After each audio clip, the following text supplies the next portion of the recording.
WALL-E is the greatest animated movie that never needed a sequel, and let me tell you why. Because this movie opens to a destroyed or abandoned Earth. Well, that is until we meet this little fella named WALL-E, who is listening to music with his little cockroach friend.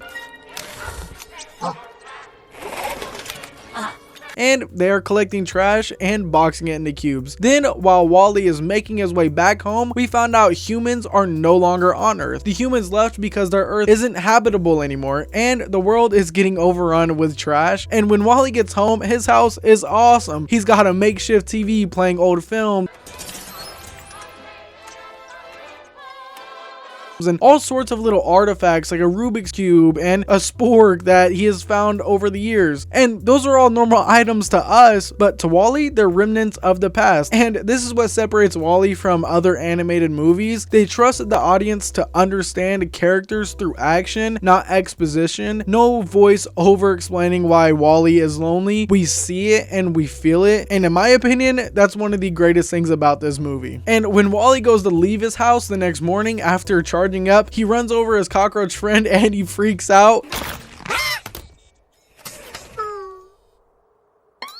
But it's a cockroach, and we all know these things can literally survive anything, but this scene really did crack me up a bit. And while WALL-E's out in the garbage field creating his little cubes, he stumbles upon a plant growing in the trash, which is interesting because up to this point, we haven't seen any green or like any natural life. So WALL-E takes this little plant and puts it in a boot, and he starts to head home as fast as he can. And on his way, he sees a laser, and like a cat, he starts chasing it, trying to stop it, eventually finding out it's the landing spotter for a huge ship that's coming from outer space. And when this ship lands, this ship starts scanning everything around the area, and then it drops a pill-shaped pod that turns out to be Ava. And Ava is a scanner bot that was sent down to Earth to look for any signs of plants or natural life, which is convenient because WALL-E just found one. And of course, WALL-E instantly falls in love with Ava, and he doesn't even know who she is or what she is or if she's nice. But this dude is so down bad, he's trying to get a shot at anything that walks, or in this case, anything that flies. And here's something that's genius. WALL-E and Ava barely speak to each other, but you feel their entire relationship through animation and sound design, which most movies would rely on dialogue to build this connection, but WALL-E doesn't need it. And after she hears WALL-E nearby, she instantly starts to shoot at him like he's an op or something.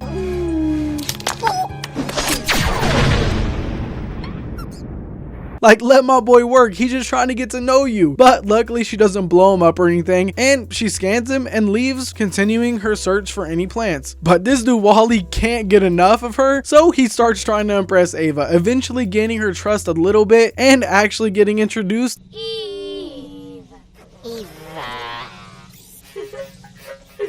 And right off the bat, WALL-E has her giggling, and we all know if you can make her laugh and giggle, never mind. And WALL-E brings her back to his place during a sandstorm and starts showing off all his little trinkets he's collected over time. Then this dude puts his favorite movie on and really starts dancing for Ava, which she horribly tries to replicate.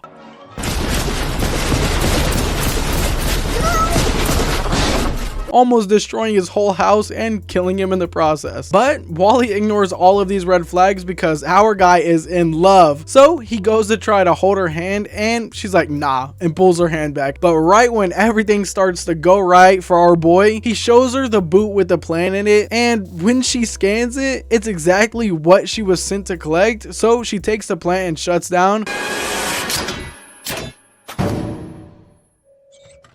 But no, our boy WALL-E does not give up, and the moment he finally accepts she's not waking up, he sees a ship on its way to collect Ava, and this dude WALL-E really is out of his mind, and he jumps onto the spaceship to save her and go with her. And ladies, remember, if your man isn't a ride or die like WALL-E, you shouldn't want him. And I have no idea how this dude WALL-E held onto the side of the ship for as long as he did without getting lost in space, but he travels the universe, eventually ending up on the human spaceship. And this whole sequence shows a dystopian future without being preachy about it, and humans aren't villains, they're just lost. And WALL-E is about to remind them what it means to be a human, which is ironic because he's literally a robot. And this dude WALL-E cracks me up because when he meets the cleaning robot, like, he's so dirty, it's literally driving this cleaning robot nuts. And then this dude puts a footprint on the cleaning robot's face.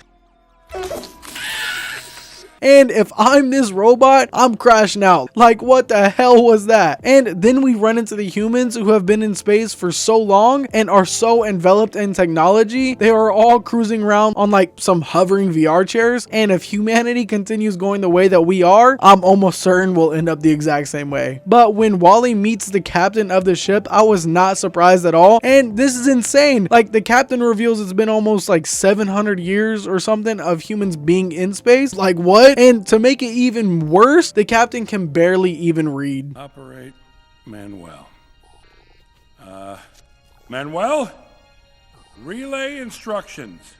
Like, this captain has no idea what he's doing and fully relies on the overseer robot so much it even opens the book for him. Like, you cannot make this up. So when they wake up Ava and there isn't the plant inside, she instantly thinks it's Wally.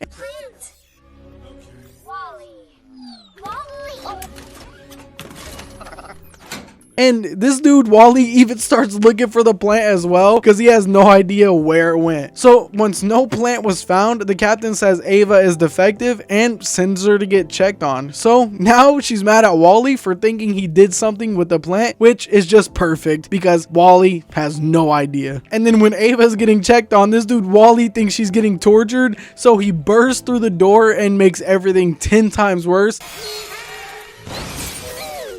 Like, this dude accidentally sets all of the defective robots free, and he turns himself and Ava into fugitives on the spaceship. And Ava is not pleased with what is happening by any means. So she sets up an escape pod to send him back to Earth, and he's down to go back until he realizes she's not coming with him. So he refuses and keeps getting out of the return pod. And I really did like this scene. Like, it shows Wally is a ride or die, and now at this point he's seen too much, so going back alone would actually crush him. Then we see this pesky little robot that was also in the captain's chambers when the plant came up missing. And what do you know? The robot puts the plant in the escape pod, attempting to self-destruct the pod.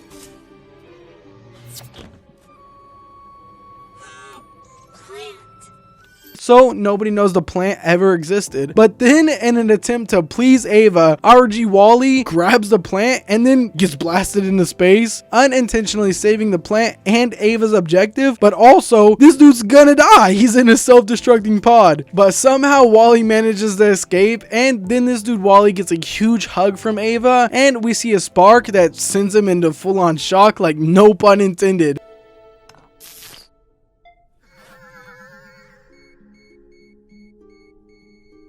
But yeah, I don't know. This was awesome because now it's no longer a fully one-sided relationship or partnership. I'm still not sure. And 95% of you guys aren't subscribed already. So if you're enjoying this video so far, consider dropping a sub.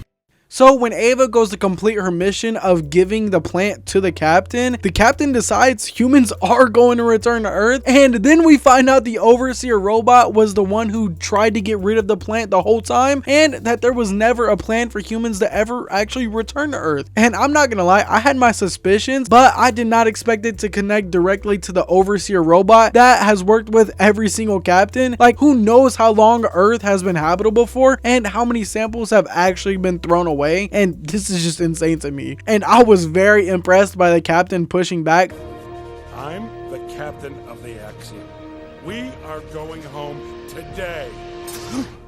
Because the previous captains probably just listened to the overseer robot and agreed to stay in space. But don't forget, this robot still has control over the entire ship, so he locks the captain in his quarters, and then he tries to throw the plant down the trash chute, but it slowly comes back up because this dude Wally literally climbed like 5,000 feet to get up to the captain's quarters and help Ava. But this dude instantly gets electrocuted and dropped all the way back down. Almost being fully destroyed in the process, but Ava quickly follows to help Wally, even if it's not by her own choice. And at this point, Wally is basically a pile of scrap, but he's still holding on to that boot like it's Ava herself.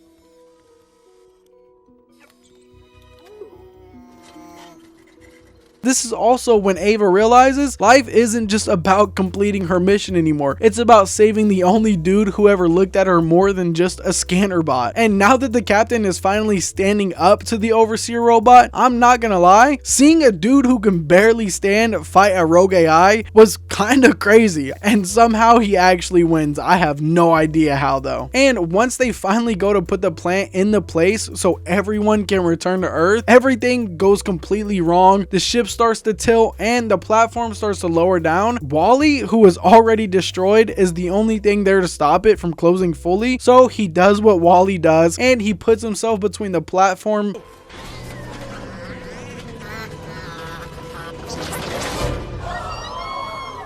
buying Ava enough time to get the plant into the machine. And mission complete, right? Well, yes, but at what cost? Because Wally is basically dead, and even though everyone's back on Earth, Ava is still panicking looking for parts to repair Wally. Like, she goes to his house and frantically starts swapping parts to fix Wally. She's plugging in motherboards,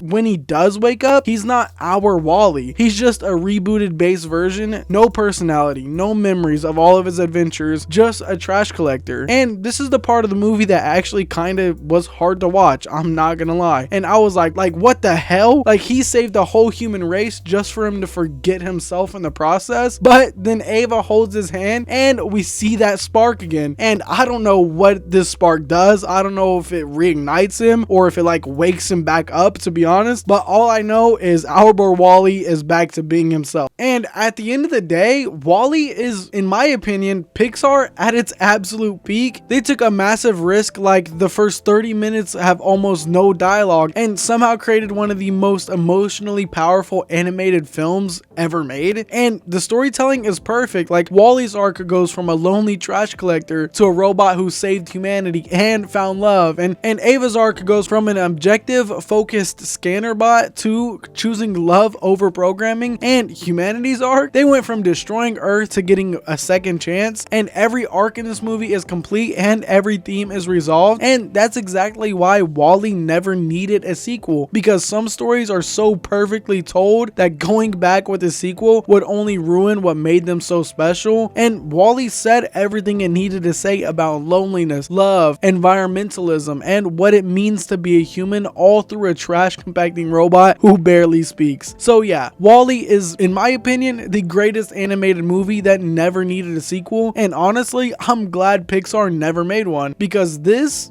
movie is perfect as it is. And I have a question for you guys. Did you love Wall-E as much as I did? Drop a comment and let me know down below. Thanks for watching, and as always, stay curious and keep the conversation going.